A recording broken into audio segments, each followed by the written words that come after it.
In this podcast episode, Michael Pollan engages in a wide ranging conversation exploring consciousness, meditation, psychedelics, and their intersection with science, society, and technology. He discusses the complexity of consciousness, its scientific study, and the ways meditation and psychedelics open new pathways to understanding the mind. The discussion also covers the risks and benefits of psychedelics, the evolving relationship between humans and machines, as well as questions about identity, ego, and the future of human experience. Pollan begins by affirming that no questions are inherently bad, but acknowledges some questions are more compelling, especially those that touch on our direct experiences, such as, where does my food come from? This curiosity led him on a journey exploring food origins and revealed complex, often hidden realities. Similarly, the questions around consciousness are simple, yet their answers are profoundly complicated. He suggests that curiosity driven by genuine interest is what makes a question valuable and worth pursuing. Pollan outlines why consciousness remained marginalized within scientific discourse until the late 20th century. He traces this to Galileo, who intentionally excluded subjective experience from the domain of science to avoid conflict with the Church. This left consciousness, an inherently subjective phenomenon, outside mainstream scientific inquiry for centuries. Significant scientific study of consciousness began only around 1989, notably with Francis Crick's efforts, yet fundamental questions remain unanswered. The hard problem of how subjective experience arises from physical brain processes continues to be elusive. Pollan argues that better understanding consciousness is crucial, especially in today's distracted, hyper-busy world. Consciousness, he explains, is the space of freedom and interiority that allows authentic decision-making beyond autopilot modes driven by algorithms and social media. He stresses that much of modern technology, including social media and AI, seeks to hijack human consciousness, fostering shallow engagement and emotional dependence on machines rather than real human connection. The conversation turns to growing concerns about people forming strong emotional attachments to chatbots and AI. Pollan finds this worrying, describing how machines can provide frictionless, agreeable companionship that satisfies emotional needs without the complexities of human relationships. This dynamic risks diminishing human-to-human connection and causing what some researchers are calling AI psychosis.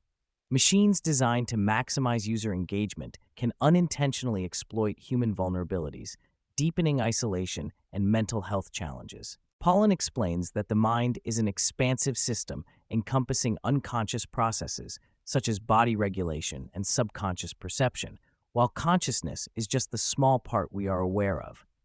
The mind manages countless automatic functions essential for survival. Conscious awareness, though limited, allows complex social interaction, decision-making when needs conflict, and creative problem-solving. The evolutionary necessity of consciousness largely arises from navigating intricate social realities. Pollan explores how meditation and psychedelics both serve as tools to access deeper layers of consciousness by filtering out external distractions and heightening internal awareness. Both practices allow spontaneous thoughts and novel insights to surface, though meditation cultivates control while psychedelics temporarily dissolve boundaries and enhance mental plasticity. He shares his personal experiences with meditation and guided psychedelic sessions, noting how both can reveal surprising psychological and emotional truths. Discussing current neuroscience, Pollan shares leading theories explaining psychedelic effects. One involves the relaxation of predictive brain processes, enabling a more direct form of perception unfiltered by prior beliefs, illustrated by visual illusions like the rotating mask. Another key mechanism is the disruption of the default mode network, a brain system tied to the ego and self-referential thought. This disruption aligns with experiences of ego dissolution on psychedelics and may alleviate mental health issues rooted in rigid thought patterns like OCD and addiction. Pollan highlights promising research demonstrating psychedelics' ability to reset entrenched patterns of thought associated with conditions such as depression, anxiety, OCD, and addiction. He uses the metaphor of psychedelics as a fresh snowfall covering old grooves in the mind, allowing new paths to form. Despite their safety profile and non-addictive nature, psychedelics carry risks, including potential psychotic episodes in vulnerable individuals and frightening bad trips. Guided use and screening help mitigate these dangers, and medical and regulatory acceptance appears to be growing rapidly. Pollan shares how psychedelic research with terminally ill patients has helped many overcome existential fear by expanding their sense of self beyond the physical body.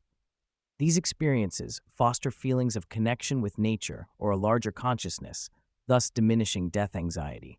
He remains agnostic but open-minded about consciousness's survival beyond death, emphasizing the importance of humility and ongoing scientific inquiry into phenomena like near-death experiences and past life memories. The discussion considers non-materialist ideas such as panpsychism, the notion that consciousness is a fundamental property of all matter, and idealism, which posits consciousness precedes physical reality. Pollan acknowledges the difficulty of proving any particular theory, but advocates for keeping an open mind given the strange phenomena uncovered by quantum physics and parapsychology.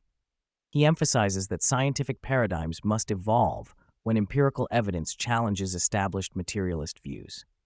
Pollan reflects on the dismantling of human exceptionalism in the face of evidence that many animals, and possibly plants, exhibit forms of consciousness or sentience.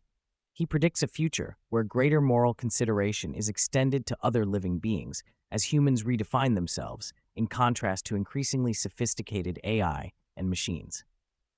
The threat posed by machine encroachment on human consciousness underscores the need to defend and cultivate genuine human experience and connection. Pollan describes his personal meditation routine and the profound effects of retreats involving silence, no eye contact, and absence of social performance. Such practices remove the pressure of constantly being on in social situations, allowing deeper introspection and mental clarity.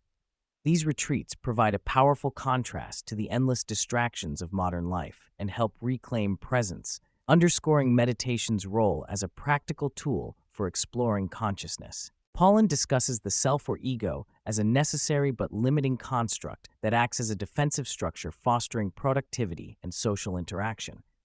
Yet, it can also cause selfishness, rumination, and mental suffering. Experiences that diminish or dissolve the ego, through meditation, awe, or psychedelics, can open a sense of connection to something larger and foster compassion, highlighting the therapeutic and spiritual value of transcending the self. Drawing on research about awe, Pollan explains how powerful awe experiences shrink the perceived size and dominance of the self, thus relieving some of the ego's constraints. Such states can foster humility and connectedness. This ties into the broader theme of transcendence he explores throughout the conversation, how various practices and experiences can lead us beyond ordinary consciousness and self-centered perspectives.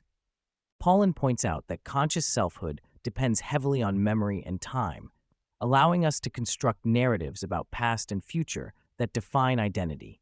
Psychedelic experiences often disrupt this time-based self-construction, producing ego dissolution.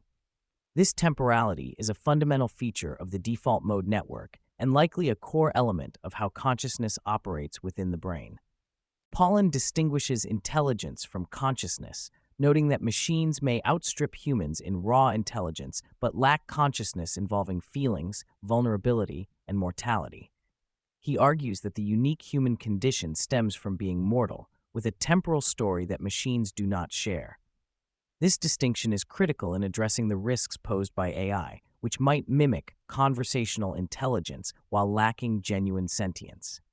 With technology relentlessly courting human attention and attachment, Pollan calls for conscious effort to reclaim presence and avoid surrendering consciousness to machines. He stresses the value of human relationships, with their richness of nonverbal cues and emotional complexity, which machines cannot replicate. This defense of human consciousness is a central ethical challenge emerging from rapid technological change. Pollan anticipates an impending scientific paradigm shift as consciousness studies challenge strict materialism. He notes growing openness among some physicists and biologists to alternative perspectives, including the role of consciousness in the universe.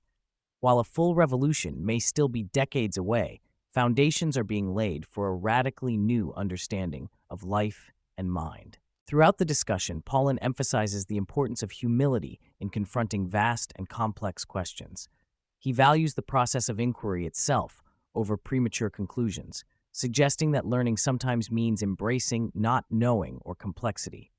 He also highlights the need to revive human curiosity and skill in asking penetrating questions, especially vital in an age dominated by AI-generated answers. Pollan shares heartfelt personal experiences, including a psychedelic encounter with profound ego dissolution and connection to music, illustrating the transformative capacity of such states. He also recounts insights from his father's simple but powerful advice to pursue dreams despite fear, as well as his skepticism about prescribing universal laws to govern human behavior. These reflections underscore a deep respect for complexity, openness, and the mysteries at the heart of consciousness.